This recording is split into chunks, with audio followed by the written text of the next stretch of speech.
welcome to Tuned to Yesterday, bringing you broadcasts from radio's past. I'm your host, Mark Lavonier. In this hour, romance. Later on, Dr. Christian from 1947. But first, an episode of the Silver Theater with the story Love is Our Destiny, a CBS broadcast from the 30th of April, 1939.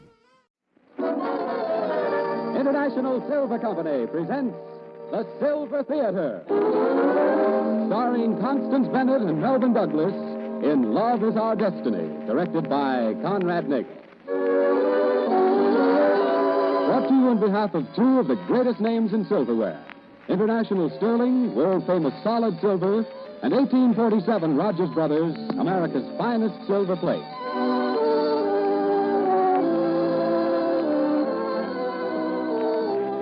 Good afternoon, ladies and gentlemen. This is Conrad Nagel greeting you from the stage of the Silver Theater in Hollywood and bringing you the 31st in our new series of dramatic productions. Next week, our star will be Joan Crawford, and the other brilliant personalities who will be heard during the remainder of the present series are Douglas Fairbanks, Jr., and Helen Hayes. But now for today's play. The house lights dim and the silver curtain rises on the opening act of Paul Franklin's romantic drama, Love is Our Destiny, which has been adapted for Silver Theater by True Boardman. Our stars are Melvin Douglas and Constance Bennett, who play the roles of Madeline Conlon and Mark Standish. The scene, the main reception hall of the palatial Sutton home on the outskirts of a great city. A young woman, tall, attractive, but with a relentless fury in her eyes, stands just inside the door as three figures confront her, barring her way. All of you together won't stop me from seeing him. I know he's here. I saw him come in. I'm sorry, Mrs. Sutton. I tried to stop this young woman, but she I know, Edward. Whether my husband is here or not is beside the point, Miss Conlon. Sutton is my name, same as yours. Whether you and Ellen choose to accept that fact or not. You've certainly given us no reason to accept it. Father. Margaret, my dear, what's... Oh, Miss Conlon, I might have expected this.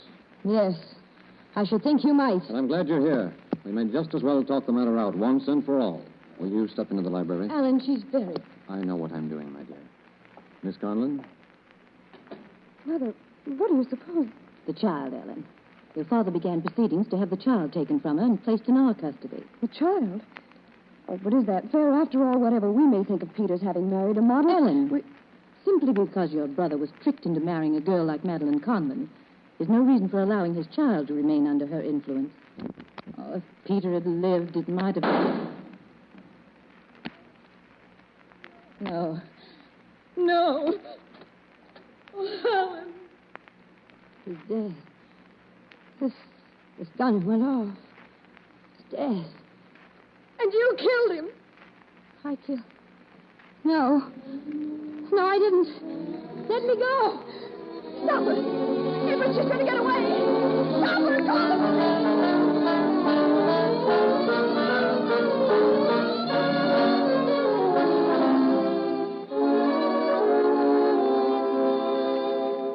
Talk about a break, Mark. A beautiful front-page case like this just 3 months before election. Well, that'll be all you need, Chief. All I need.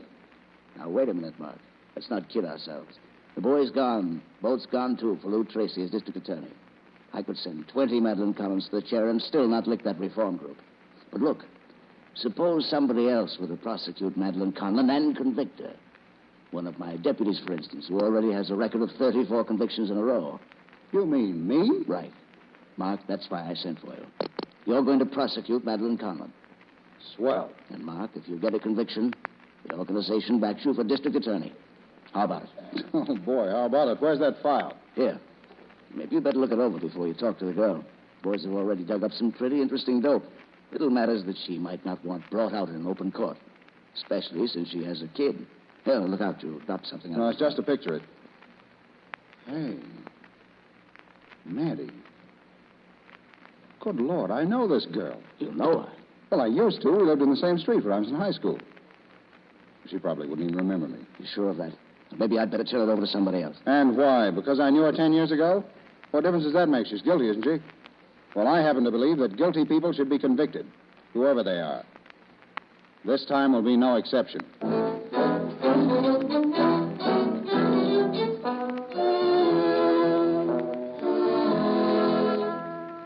This is her cell, Mr. Standish. All right, Major. Conlon, this is Mr. Standish. Well, speak up. Oh, it's no use, sir. She's been like this ever since she came in. It's all right. Suppose you wait outside. Okay, I'll be right. Miss Conlon, you know who I am. Yes? You're the deputy district attorney. Won't you sit down? Now, suppose you tell me exactly what happened that afternoon in Alan Sutton's library. You'd like that, wouldn't you? It would make it so easy for you, wouldn't it? You see, I've heard all about you, Mr. Standish. 34 convictions in a row. That's a wonderful record, Mr. Standish. A wonderful record. My record has nothing to do with this. All I want is the truth. And you'll hear the truth. In court, not before. You mean you're going to plead not guilty? Yes. You sure that's wise, Miss Conlon? I'm sorry you feel this way. There are certain facts of this case that I'd rather have kept out of the court records. And the newspapers. What are you talking about? Checks, mostly. Checks that were paid to Madeline Conlon within the last 3 years. Paid by two different men who had no apparent reason to give large sums to an attractive young widow. You're lying. You have no way of knowing about... Haven't I? Oh, even if it is true, it has nothing to do with this case. The prosecution's job is to show the character of the defendant. Oh, but you don't understand. This trial, the death of Alan Sutton is one thing. What you're talking about is quite apart from that. Please believe me, Mark. Mark? So you did remember. Didn't you? 84th Street. A girl who lived in the flat on the corner. And a fellow who worked in the grocery store down the block. That's a couple of yesterdays ago, Mandy. Oh, incidentally, I was already assigned to this case before I realized. It's funny. Madeline, listen to me. You're going to plead guilty. Am I? I won't lie to you, Madeline. I can't get you off. I wouldn't if I could. But I can promise you silence about this other matter, about the checks. If I plead guilty. That's it.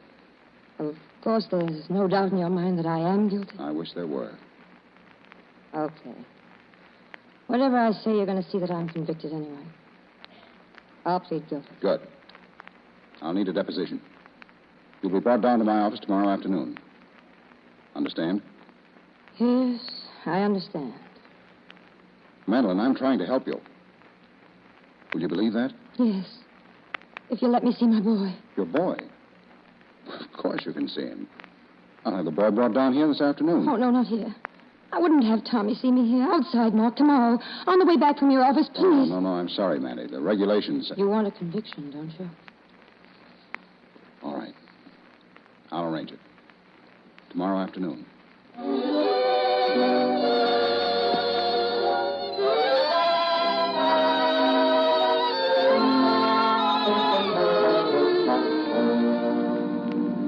One thing I don't understand, Madeline. In the confession you just dictated back there, you said that you went to the Sutton house with a gun, determined to force Sutton to give you money to support the child. And in the argument, you shot him. Well, what happened to the gun? I threw it away in the river. In the river? Where? I don't remember. You've got to remember. You've got to think, Madeline. Oh, will you quit it? I made a confession. Now let it go at that. I said I'm guilty as I agreed I would. What more do you want? Is it park, you said, Mr. Standish? Huh? Oh, yes, thanks. Want me to wait, sir? Yes, stay here. Right. It's this way, Madeline. Where? The summer house just ahead. Mark, you won't... I mean, in front of him. No, of course not. I'll wait here. Tell the nurse she should join me. Thank you. Go on.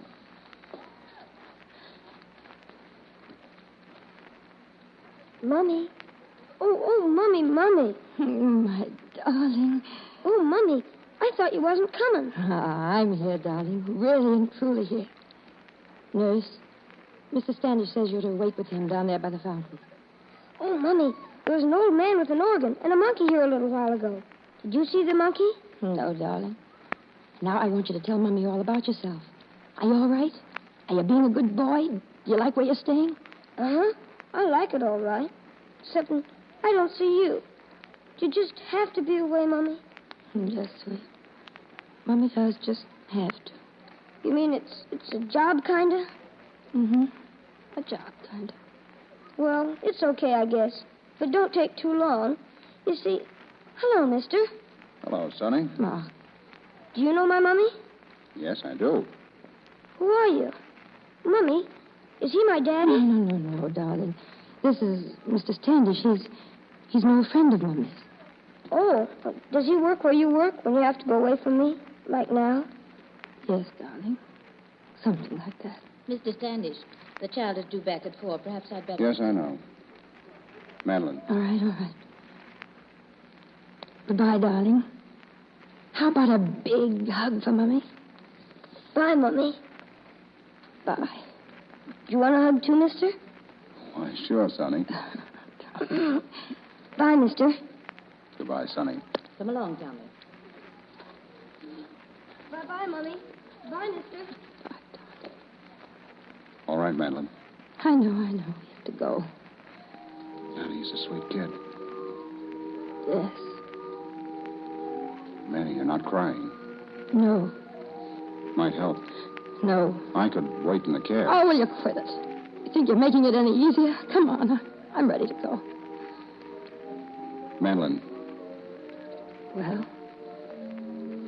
Well, we can't just sit here staring at one another. Say something. All right, I will. I didn't sleep much last night. I did some remembering. 11 years ago, 84th Street. I got licked in a fight by a kid who said something I didn't like about the girl who lived in the corner flat. And so that was why. Against one? Yeah, I remembered other things too, Maddie. A Sunday excursion boat. A couple of kids on the deck. In the moonlight. That was pretty big talk, as I recall. They were both going to get $1 million. He was going to get his managing a railroad. No, it was a gold mine. He was going to stumble on one in Africa. Yeah, that's right. And the girl was going to get hers even easier. She was going to marry her $1 million. And she did. Only didn't work out quite as she'd planned. The boy she married was disinherited by his parents, so he left her. But he didn't get far, because an auto crash stopped him on his way. So the dear girl didn't get $1 million. Instead, she got a child whose father was already dead when he was born. That sort of rounds out the remembering, Mark. I'm sorry, Madeline. Believe me, I'm sorry. Why? Is it your fault that I married Peter Sutton? Come on, let's go. Look at me. Well? Did you kill Alan Sutton? No. Then why did you go there in the first place? He was going to take Tommy away from me. He started the suit. What of it? No court would ever... No. I'm afraid they would, Mark. You see, well, Alan Sutton had the same evidence you found. They all believed I was no fit mother. Yeah. But the gun, Mandy. What happened with that? I came in and begged him. Promised him anything if he'd only let me keep Tommy in. All he did was laugh at me. And? He just kept laughing and laughing.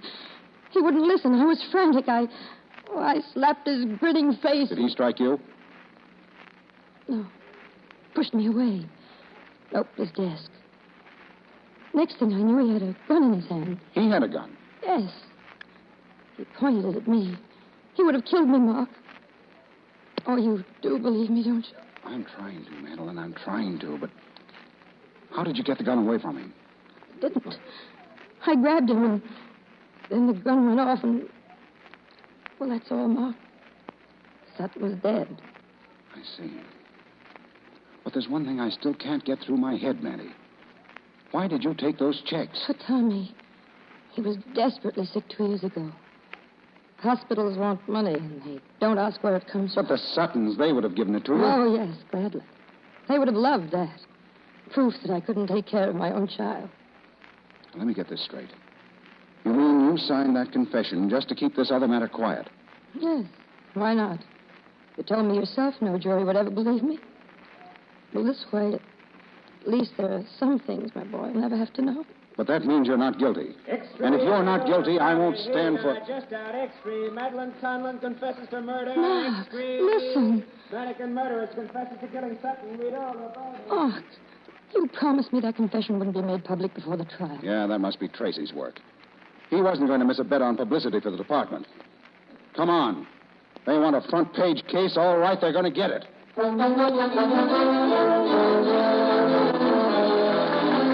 won't let you. You can't resign to defend me. I have resigned, and I'm going to defend you. But you mustn't, Mark. Oh, don't you suppose I know what this case means to you? Everything you've ever worked for. You'll be district attorney. Everyone says so. And that's your meaning, don't you see?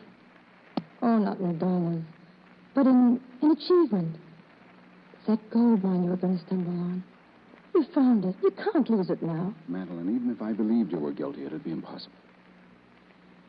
You see, I have found what I was looking for. But it has nothing to do with being DA. I love you, Madeline. And all of this, as terrible as it is for you, has almost been a blessing for me. It's made me sure. And you are sure, Mark? Terribly, terribly sure? Yes, darling. Oh, Maddie, you mustn't cry. Oh, my darling. You only knew how I wanted to hear.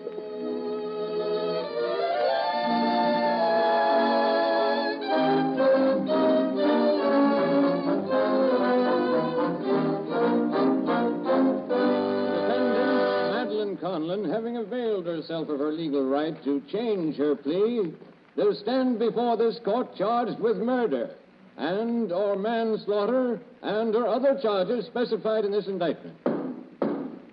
We shall proceed. Counsel for the state. Ready, Your Honor. Louis Tracy, District Attorney of this county. Counsel for the defense. Mark Standish, Your Honor. Counselor at law. And I protest, Your Honor. Mr. Standish, as a former prosecutor entrusted with the handling of this case, cannot legally serve now as counsel for the defendant. Section 162 of the State Code states specifically that such action is a misdemeanor. Well, Mr. Standish, Mr. Tracy is correct in his citation. Your Honor, I'm aware of the section. But may I point out that the statute does not deny me the privilege of defending Miss Conlon if this court will permit such defense. And I stand ready to accept whatever penalty this court may deem proper, if, in pursuing justice, I am guilty of a crime. Very well. Under the circumstances, Mr. Standish, this court will permit you to stand as counsel. Objection. But overruled. Exception. Let it be so recorded.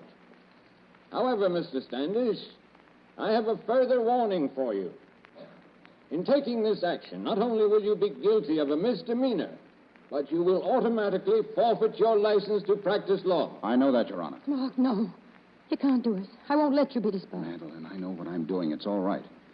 Your Honor, if the court please, the defense is ready.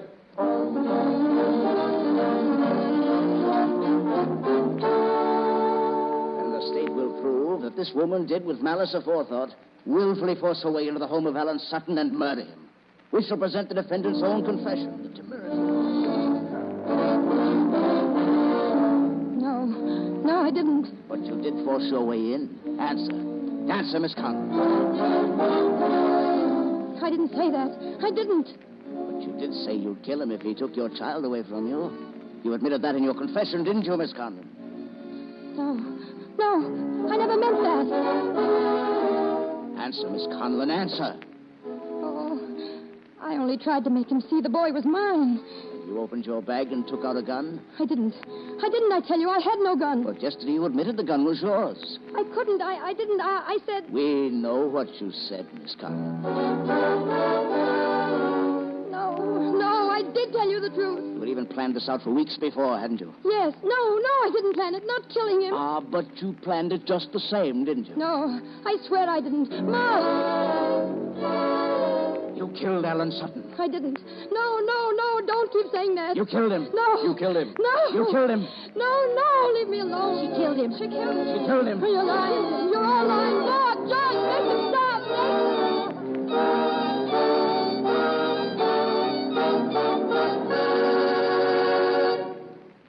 That's all. Your witness, Mr. Standish. Miss Conlon, Madeline, you've got to pull yourself together. Yes, I know. Now, can you answer just one or two questions for me? Yes. I'll try. Miss Conlon, you have sworn that the gun which killed Alan Sutton was not yours, but his, and that he himself took it from his desk. Yes, that's right. And Was this that gun, Miss Conlon? Yes. Yes, it was. Your Honor, I object. What kind of charlatanism is this? Counsel for defense introducing new evidence on redirect examination. Pulling the old melodramatic trick of producing a gun that may have belonged to any. Your Honor, it doesn't belong to just anybody. It belongs or did belong to Alan Sutton. And I enter it in evidence as Defense Exhibit A. It was not introduced previously in this trial because it was only found this morning. Found by a professional diver in the river where the defendant, in her panic, had thrown it. I also enter in evidence the affidavit of said diver, and that of the clerk who sold this gun to Alan Sutton 2 days before his death.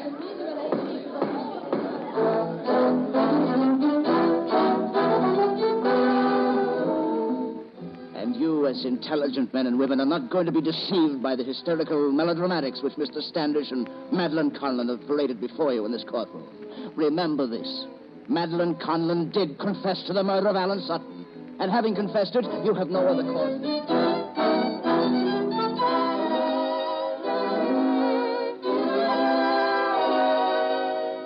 And may I remind you that the prosecution bases its entire case on the supposition that Miss Conlon owned the gun which killed Alan Sutton. Defense has conclusively proved that she did not own that gun.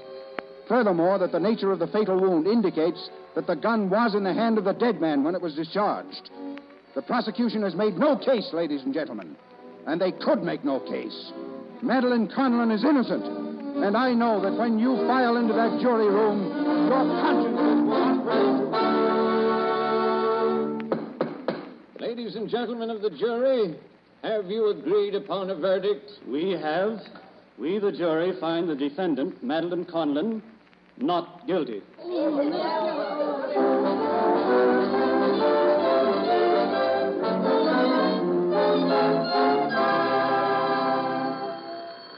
I'll answer it, Mummy. Please let me answer it. All right, darling.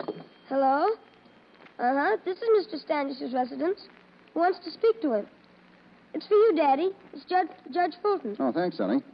Hello? Yes, Judge. You what? Well, that's a relief. I thought you were going to impose that suspended sentence you still got hanging over my head. I see. Oh, well, thank you. I'll talk it over with Mrs. Standish and call you up in the morning. Good night, Judge. What you going to talk over with Mummy? Oh, she wouldn't be interested. Wouldn't I? No, not a chance. Judge Fulton says he just got word the Supreme Court passed on a resolution of the State Bar Association today. A resolution to give back his license to practice to a fellow named Standish. Mark. And by a strange coincidence, the Reform Party bigwigs were also meeting. It seems they have an idea that this same Standish fellow would be a good candidate to run against Lou Tracy for district attorney. Well, what do you think, Mrs. Standish? Would you say we were interested? Oh, darling. I'm so happy for you. Your gold mine. Mine, too. We found them, haven't we, darling?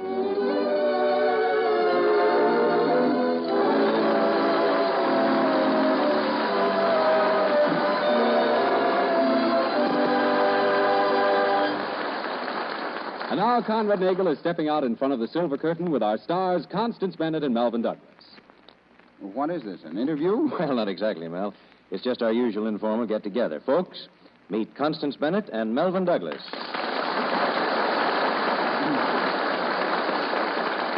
Connie and Mel, meet the folks. Hello. Hello. Well, I probably should have warned you that you're supposed to be a little more conversational than that. Oh, we're supposed to say something? That's right. Okay, I'll make it short. I enjoyed being with you on the Silver Theater, so thanks for the use of the hall, and I hope I can come back again sometime. You most certainly can, Mel. I'll extend an invitation for next season right now. In the meantime, lots of luck. Thanks, Conrad. The same to you. Good night, everyone. Good night, Mel. Wait a minute. Before you go, Connie, I want to say thank you again for being with us tonight, especially tonight. You see, tomorrow begins Brides Week, and brides being rather glamorous people, well, we can't help feeling that we're particularly lucky to have a glamorous star like Connie Bennett at the inauguration ceremonies. Thank you, Conrad. And I really enjoyed being here. And as far as luck goes, well, I think the girl who's really in luck is the bride who gets the lovely 1847 Rogers Brother silver plate that John Connie mentioned a few minutes ago. I saw one of those new bridal chests yesterday. And as we say in Hollywood, it's colossal. Well, thank you, Connie. John Connie, will you take over? Ladies and gentlemen, you'll know why Constance Bennett is so enthusiastic when you see that gorgeous bridal chest yourself. For here is silver plate of such striking beauty of design and superior craftsmanship, you will love and cherish it as long as you live. So this coming week, Bride's Week, visit your silverware dealer and let him show you the many thrillingly lovely patterns it comes in. Look at First Love particularly, that sensational 1847 Rogers Brothers pattern whose high-raised, richly detailed motif brings sterling silver craftsmanship to finest silver plate. Also, Love Lace, graceful pierced pattern of wedding ring orange blossom inspiration. And then agree, as you can't help but agree, that certainly here is the gift of gifts for 1939 brides. Silver plate by 1847 Rogers Brothers. Melvyn Douglas' new Metro-Goldwyn-Mayer picture is Tell No Tales, and at the Columbia studio he has just completed Good Girls Go to Paris. Constance Bennett's latest picture is the United Artists Hal Roach production, Topper Takes a Trip. Next Sunday at the same time, Silver Theater stars Joan Crawford in Train Ride, a stirring drama about a journey to fate. Be sure to listen. In the meantime, if you want solid silver, you want international sterling. If you want silver plate, you want 1847 Rogers Brothers, both proudly created by International Silver Company. Love is Our Destiny was by Paul Franklin and was adapted for Silver Theater by True Boardman. Original music heard on this program was composed and conducted by Felix Mills. John Conte speaking. This is the Columbia Broadcasting System.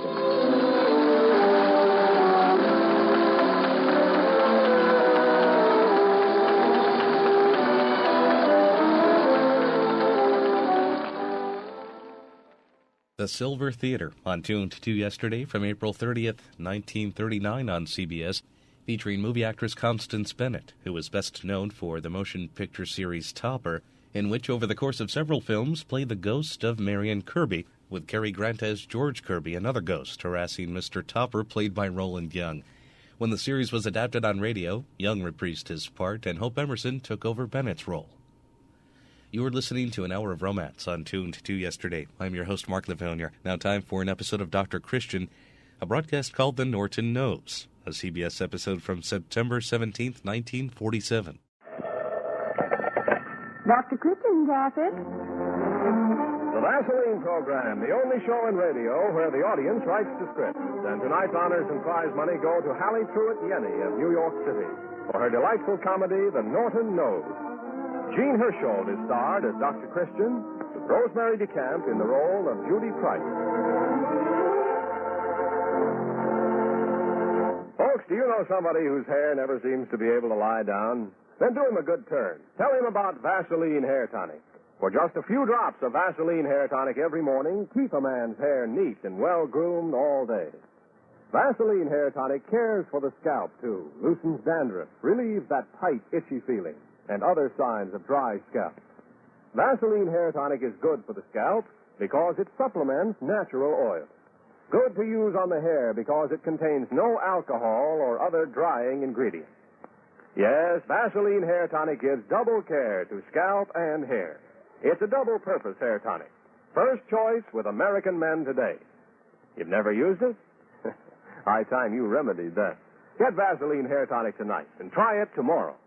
Vaseline Hair Tonic is one of the many Vaseline brand products made by the Cheesebro Manufacturing Company, owners of the trademark Vaseline. So now let's have a look at the Norton Knows. The opening scene takes place in a room in the River's End Hospital where young Pamela Norton lies swathed in bandages. Yesterday, she was hit by a truck driven by one Michael Clancy, and her nose, the famous Norton nose, has been pretty thoroughly bashed. Is it going to be very bad, Dr. Christian? My nose, I mean. No, in fact, I might make a pretty good job of it myself, but I think I'm going to be able to swing something rather special for you. Such as a platinum nose set with star sapphires? No, I've put in a call for a young doctor who has just been released from hospital duty by the government. There's not a better plastic man in the whole country. If I can get Dr. Mason, your nose should be about as it was. Oh. Well, I must be getting around to my really sick patients now. People with gallbladders and such. Not just a girl who has been hit by a truck. May I come in? If the nurse doesn't put you out, Judy, you may stay exactly 30 minutes. All right. Goodbye. Goodbye, Dr. Kirsten. Well, you certainly sound natural, Pam, to be swathed in bandages the way you are. Do you hurt much? Oh, some. Oh, then I'll go right now. No, Judy, wait. You've got to do something for me. What? Judy, don't let that Dr. Mason or any other doctor make my nose back the way it was. I hate it. Why, Pam, I didn't know that. Well, I do. And I'll let it stay just the way it is, a lot of broken mess before I'll have that horrible nose back again. Oh, wait a minute. I thought it was aristocratic. Oh, it was. It was aristocratic, and it had character. And Augusta used to tell me that every day of my life. It inspired admiration and respect. But no work calls. A man would as soon think of dating me as of the Washington Monument. Oh, Judy, maybe you won't believe this. But I've never even been whistled at in all my life. Well, all we have to do is to tell this Dr. Mason when... No, he's never seen me. He doesn't have to know, and Dr. Christian says he's young. Oh, okay. He'd probably do a better job that way, but you'll have to have something to go by. How shall we tell him you look? Well, here, give me my handbag off the chair. Have a picture in it. Oh, thanks. Here it is. Isn't it an adorable nose? Oh, Pam, with a nose like that, you'd be perfect. Leave it to me. I'll stand over that doctor with an axe if need be. And if it works, I may make a date with Mike Clancy's truck myself. Goodbye now.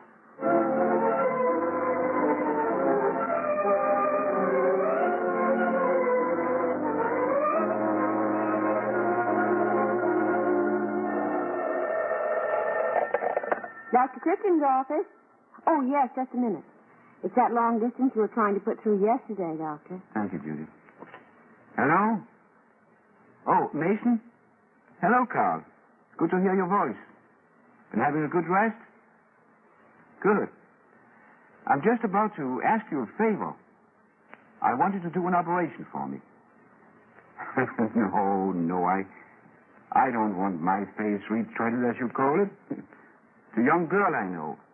In fact, I brought her into the world about 22 years ago. Oh, no, she's just had an accident. It's pretty much wrecked her nose.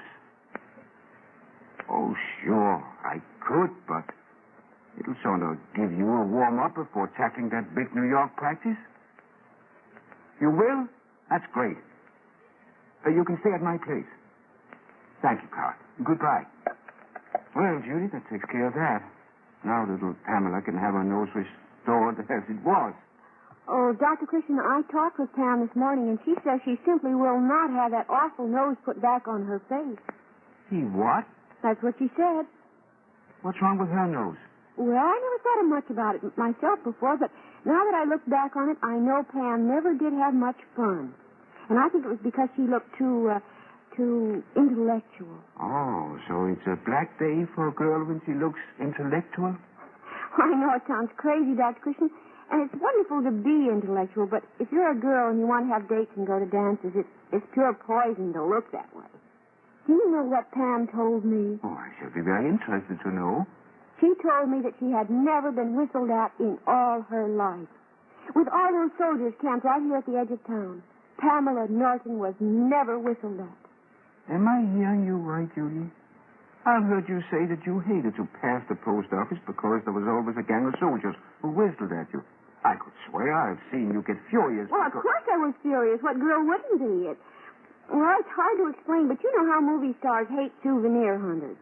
But if they didn't show up, the Clark Gables and the Jimmy Stewarts would certainly be worried. Oh, so what the autograph hunter is to Frank Sinatra? Mm-hmm. I begin to see. So Pam ascribes all this lack of wolf calls to her nose. Well, Miss Augusta thinks very highly of the Norton nose. Oh, Miss Augusta. To her, that nose is an heirloom in the Norton family, second only to the Declaration of Independence. Well, I think that describes it exactly, Judy. It seems, according to her, that nose, or one just like it, has been blown off and on by one signer of the Declaration of Independence, one ambassador to the Court of St. James, one judge of the Supreme Court, and one governor of the state of Vermont. And Pamela is probably the first woman to inherit it since Miss Sarah Norton poured boiling maple syrup on her red coat. Oh, well, here comes Miss Augusta herself. Oh. Heaven help you if she can read your mind. Good morning, Miss Augusta. How are you this morning? Won't you sit down? No, young lady, I will not sit down. Not with my niece in the hospital with her nose literally ground to bits. I insist upon seeing Dr. Christian at once. You want to see me, Miss Norton? I certainly do. You asked me to bring a photograph of Pamela showing her profile, so heaven knows why you should want it when you've known Pamela since she was born. But you see, Miss Norton, I'm not going to operate. You are not going to operate? No, Miss Norton. Then who is, pray? One of the finest plastic surgeons in the whole country. And who is this man whom you've engaged without consulting me? Dr. Mason is a young doctor. You can stop right there. I don't want him. What's the matter with you? You've forgotten all you learned in 30 years of practice? No, Miss Norton. If it were one of the football boys, I'm sure I would be able to do a good job of plain surgery, bone setting on him. But for a girl, she should have a specialist in that type of work. Specialist?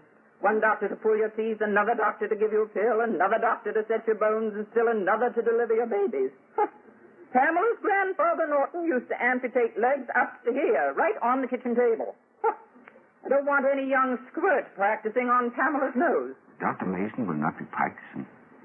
He spent 2 years in the hospitals of Europe and 2 more years over here. And all that time, he did nothing but rebuild faces that had been destroyed. Your niece is most fortunate to have him. Well, I'm going to hold you personally responsible for Pamela's nose being restored exactly as it was. Did you bring the pictures I asked for? No, I looked everywhere for one, but... Well, I'm afraid in that case I can hardly guarantee... Oh, yes, you can. I did find this miniature of her great-uncle Abner Norton. It was made while he was serving as ambassador at the court of St. James. And he had the Norton nose. There. Do you see the resemblance? That's strange. I've never noticed Pamela's nose particularly before. Hey, was it really like this, Miss Norton? Exactly. That nose has been handed down in the Norton family for 200 years. Always through the father's side. I see. Well, I wish I did. Though, of course, it's simple enough when you stop to think of it. By some strange coincidence, none of the women who have inherited the Norton nose has ever chosen to wed. And you want that nose restored? I do. And you can tell that paragon of a whatever his name is to hang that miniature on a nail right over the operating table and not to take his eyes off the whole time he's fixing Pamela's nose. I'll tell him, Miss Norton. Mason is a great plastic surgeon. Plastic fiddlestick. Oh, Dr. Christian, you're not going to let him do it, are you? And if I should prevent Dr. Mason from restoring the Norton nose, who is to protect me from Miss Augusta? Well, Dr. Christian, you just leave the picture of Uncle Abner in your desk drawer. It's absolutely everything you have to go by, except this. Well, bless my soul, Judy. Where'd you get this picture? Pam gave it to me this morning. That nose would be the opening up of a whole new life for her. Full of wolf calls and whistles, no doubt. I hope so. She's awfully behind on them, you know. Hey, I wish I knew what you were planning. Or whatever it is, it'll be all right for me, but it might be unethical for you.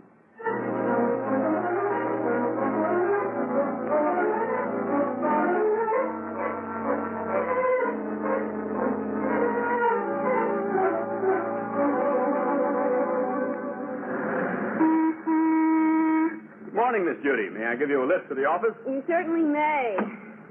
Oh, what a day. Yes, it's pretty bad. Will Dr. Christian be in this morning? No, not right away. He's on case. I just wanted to see him about this Augusta Norton. She landed in on me last evening raving about the little girl I'm to operate on. Why, she's... Don't say it. But she is all right. As we used to say when I was a kid, that she has some of her buttons missing. That's it.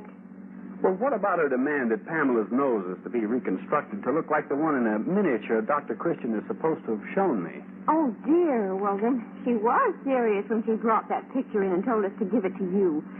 Why, we thought it was a joke.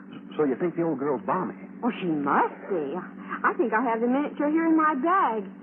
I want you to look at it. Does that look like it belonged to a lovely girl? Yeah, my word.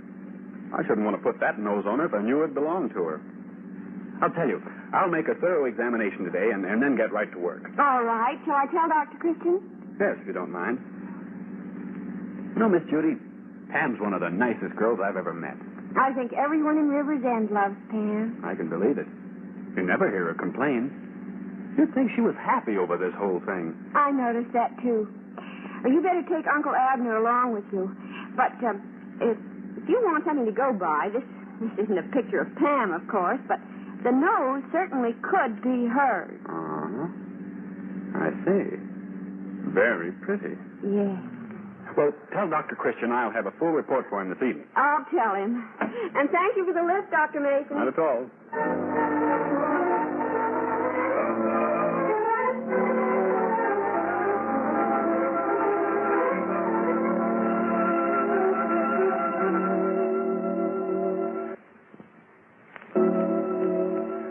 So, Dr. Christian, I think I can safely say that we can have her nose about as it was. You say as it was? Yes, and it'll be a relief to me. Why? Why? Have you ever met her aunt? Is it so important to have her aunt satisfied? If it weren't for Pamela herself, I should like giving her a nose like Cyrano, just to hear that old harridan throw a full set of hysterics. Of course, it's not as bad as though the girl's nose has really been like that awful miniature. No, of course not, but how do you know it wasn't? Your nurse told me. She told me about the old lady being slightly off the beam and gave me a picture which she intimated was like the little Norton girl's nose. Well, Carl, my advice is put that little picture Judy gave you right in front of you while you work. Right. And it'll be a pleasure.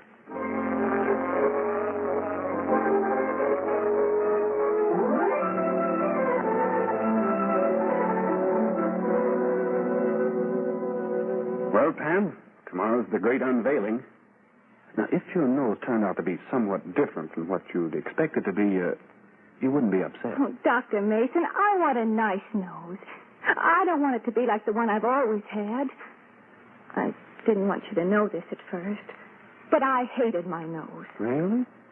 You mean you hated that lovely little nose like Myrna Loy's? Oh, Dr. Mason, I hate telling you this, but I didn't have a nose like Myrna Loy's. I know it, Muggins. You know... What did you call me? Oh, I'm sorry. It slipped out. I called you Muggins. Are you angry? Muggins. But I think it's wonderful. Muggins. But that's why I must tell you about my nose. If you had known me before all this, you'd never in all the world have called me anything but Pamela. Because I looked like Pamela. But I know exactly what you looked like before all this happened. Your nose was badly broken, but the structure of it was quite evident. Oh. Oh, then my nose will be exactly the way it was? No, not exactly. How do you mean, not exactly? Either it has a hump or it hasn't. Well, yes and no. Oh, you have done it. You've left that dreadful hump. When you get your bandages off tomorrow, just run your finger along the ridge of your nose. It'll feel like a toboggan run. No, it won't. It'll be just barely off straight. But why not straight? Well, if I had been, say, 25 instead of a doddering 33, I should probably have made it just like the picture. What has your age got to do with my nose? A lot. I ask more of a nose now than I would have at 25. You see, the nose you wanted was pretty but irresponsible.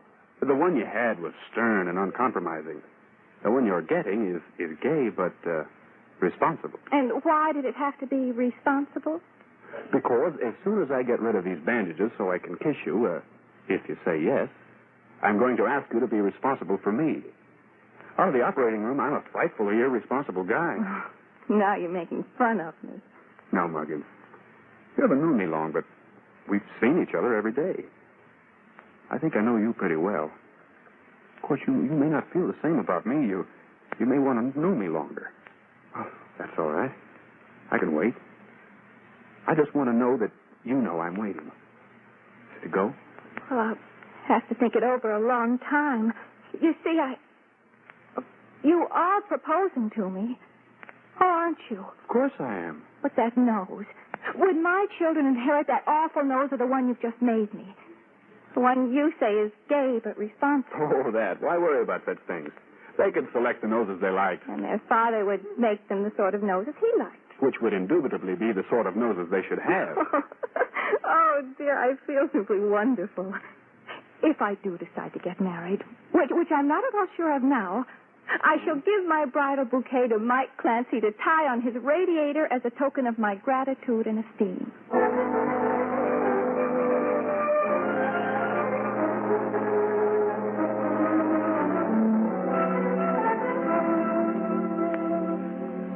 Well, I thought we'd all get more fun out of this coming out party if we held it at Dr. Christian's I office. fail to see what Dr. Christian had to do with all this. Well, Aunt Augusta, I'm afraid to think of what my nose would have looked like if Dr. Christian hadn't called in Dr. Mason. You don't know what it's going to look like now. Oh, I'm sure, Miss Norton, that Pamela's nose would be... Much you know about it, when you wouldn't even think of setting it yourself. I must admit, Dr. Christian, my opinion of you has fallen off in no small degree. All right, here goes. First, I cut through this little... There, now. Now I'll unwind this and... Well, there you are. Hand to the mirror, Judy. Well, I shall see my lawyer. I don't care if it keeps you working the rest of your life. You will have to rebuild the Norton nose. But, Aunt Augusta, you sound as though my nose were a national monument. Besides, I like it this way.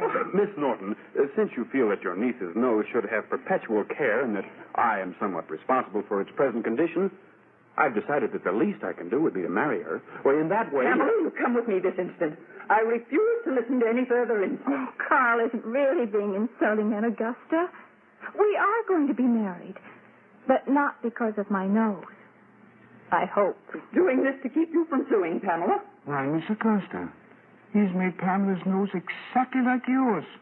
Well, don't you see, Judy? It's a work of art. Well, now that you mention Of course, it would have much more trouble, but I didn't mind it. It was so much better looking. Well, of course. Is it really like mine? I never in all the world would have dreamed of having such a sacrilege perpetrated. But people can be beautiful, Miss Augusta, and still have character. Come on, Muggins. Let's pick up the car and go for a drive. There's some unfinished business for us to talk over. No. God moves in a mysterious way his wonders to perform. How do you mean, Miss Augusta? No, just little Pam and my nose. To think that young man went to all that trouble. Well, I can't seem to be able to say what I mean, but I mean it. I must say, Dr. Christian, it's all you said he was, and I'm most grateful to you for recommending him. Most grateful. Well, I must be running along. Bye, Dr. Christian. Goodbye, Miss Bye, Augusta. Augusta. Dr. Christian, you humbug. Telling her Pam's new nose looks just like her. Oh, that was tact, Judy, just tact. I find I need a lot of it in the doctor business.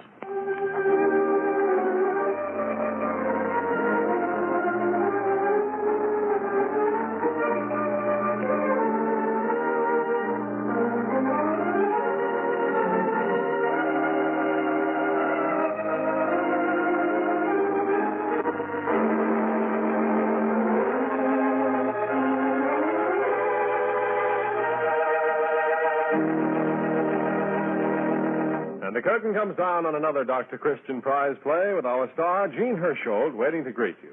But first, a message from Judy Price. Friend, here's an interesting letter Dr. Christian and I received from a young mother. Recently, my 3-year-old daughter fell against the hot coal range. Her palms and fingertips of both hands were badly burned. I grabbed her up and dashed for my tube of Vaseline petroleum jelly. I covered both hands freely, then bandaged them. Her screams subsided, and she was soon ready to go to sleep. Next day, I applied fresh Vaseline petroleum jelly and bandages. By evening, she was playing as if nothing had happened, and the burns healed perfectly, thanks to Vaseline petroleum jelly. Signed, Mrs. Edward J. Creamer, Portland, Oregon. Thank you, Rosemary DeCamp. And now, here is Jean Hersholt.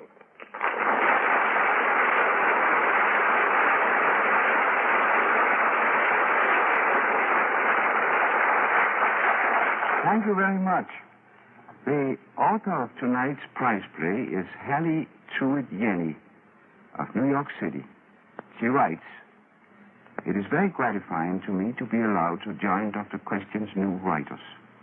For in spite of the fact that I am 68 years old, I am still a new writer. Mrs. Yenny comes from a writing family, has raised 8 children, and now has 16 grandchildren, and she adds, now at least they can say, well, anyway, my grandmother wrote a script for Dr. Christian. Well, welcome to our ranks, Mrs. Yenny, and our congratulations to you. Next week, we plan to present one of our special $500 winners, 20-Year Promise, by Evelyn Sibley Lampman of Portland, Oregon. We invite you all to join us again next Wednesday evening, same time and same station. Till then, I'll say good night.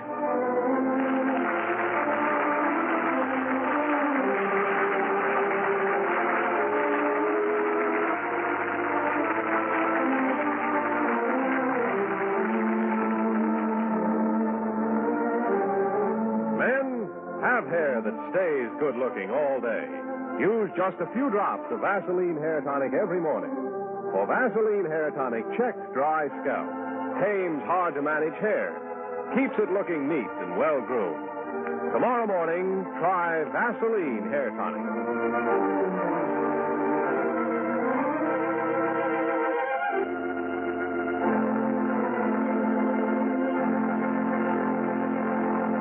Art Gilmore speaking. This is CBS, the Columbia Broadcasting System.